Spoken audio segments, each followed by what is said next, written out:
आप कह रहे हैं कि आरजेडी को उल्टा टांग दिए हैं, जबकि तेजस्वी कह रहे हैं कि उपचुनाव में ही नहीं 25 में भी हम जीतेंगे और गरीबों की सरकार बनाएंगे।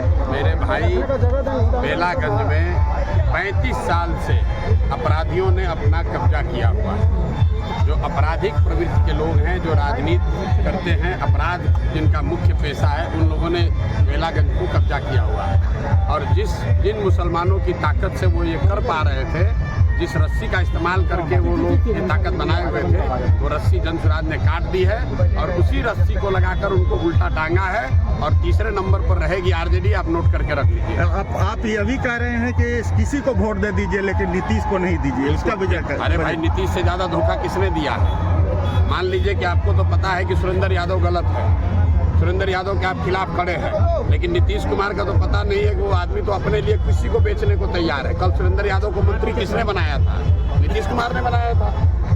आज जमीन का सर्वे करके जमीन घर घर झगड़ा लगाने का काम कौन कर रहा है? नीतीश कुमार कर रहे हैं। स्मार्ट मीटर लगाकर गरीब का घर में अंधेरा कौन कर रहा है? नीतीश कुमार कर रहे हैं। जो पूरा भ्रष्टाचार फैला हुआ है, किसके राज में फैला हुआ है? नीतीश के राज में फैला हुआ है। तो नीतीश को वोट अपने समाज के साथ धोखा है, बिहार के साथ धोखा है, बिहार के बच्चों के भविष्य के साथ धोखा है। सर, बलुआ में आपकी पार्टी का झंडा फाड़ा गया है, तरारी विधानसभा क्षेत्र का, भोजपुर में। अरे भाई, झंडा फाड़ना, किसी का झंडा फाड़ दो, झंडा फाड़ना दिखा रहा है कि आप कितने विचलित हैं। अगर एक और लोग कह रहे हैं कि जनसुराज की ताकत नहीं है और दूसरे ओर जनसुराज का झंडा भी उतार रहे हैं, झंडा पर महात्मा गांधी हैं।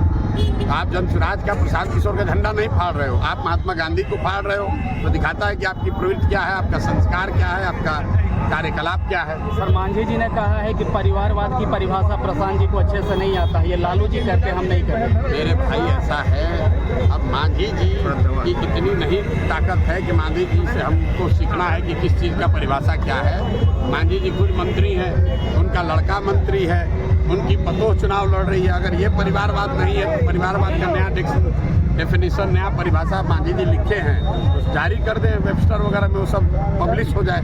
जेडीयू वाले थे, उनके पास हम गए थे तो उनका कहना था कि जनसुराज पर महात्मा गांधी का फोटो लगा करके और प्रशांत किशोर जी कहते हैं कि हम शराब चालू करवा देंगे। बिल्कुल चालू करा देंगे भैया, ऐसा है। सुनो मेरी बात, अरे सुनो, अरे जिसको गांधी का ABCD मालूम नहीं है, जिस नेता ने ये कहा उससे पूछो कि गांधी जी ने कहाँ कहा है शराबबंदी के लिए कानून बना दो। अगर गांधी जी कहते कि कानून बनाकर शराबबंदी कर दो तो देश जब आज़ाद हुआ तो पूरे देश में शराबबंदी लागू हो गया रहता। जिसको गांधी का कोई ज्ञान नहीं है, तो जो जीवन में खुद नहीं पढ़ा, वो गांधी पर टिप्पणी कर रहा है। पहली बात समझिए, शराबबंदी हटाने की बात जो है, शराब यहाँ बंदी हो तब तो उसको हटाने की बात है। शराबबंदी कहाँ है बिहार में? शराबबंदी के नाम पर दुकान बंद है, होम डिलीवरी तो हो ही रहा है। महंगा हो गया, शराब महंगा हो गया अलग, जहरीली शराब बिक रही अलग, सैकड़ों लोग मर गए वो अलग, और बिहार के गरीब जनता का 20,000 करोड़ रुपए का नुकसान हो रहा है वो अलग। लेकिन ये 20,000 करोड़ रुपया जा कहाँ रहा है, पहले इसको समझिए।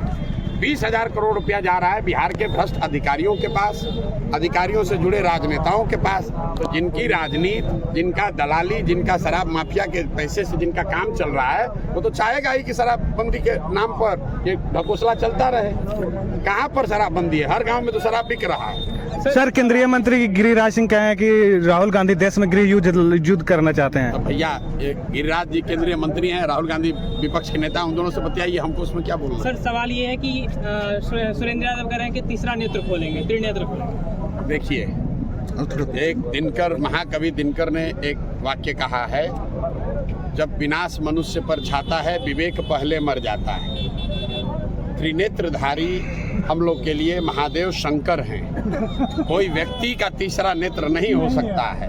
अपने आप को त्रिनेत्रधारी बताना, तीसरा नेत्र वाला बताना, ये दिखाता है कि आदमी कितना अहंकारी तो है ही, साथ साथ मूर्ख भी है। और बेलागंज की जनता इसकी मूर्खता और इसकी अहंकार को दोनों को इस बार धूल दूषित करेगी। और आप देखेंगे कि पानी पीने को नहीं मिलेगा इस चुनाव के बाद। इतने बेचारे व्याकुल हैं कुछ। अब उस आदमी को देखिए, 2 दिन पहले उसने बयान दिया कि जो अमजद साहब हैं वो हमारे बेटे के दूसरे अब्बा हैं। जरा उनका जरा सोच देखिए। खुद को कह रहा है कि हम कितने बड़े ज्ञानी आदमी है। सुनिए, एक बार अपने आप को भगवान शंकर बता दिया, दूसरे ही क्षण कह रहा है कि अमजद साहब हमारे बच्चे के दूसरे अब्बा हैं। तो भाई ये आदमी का मानसिक संतुलन हार को देखकर गड़बड़ा गया है और कुछ अनाप शनाप बोले जा रहा है। चलिए।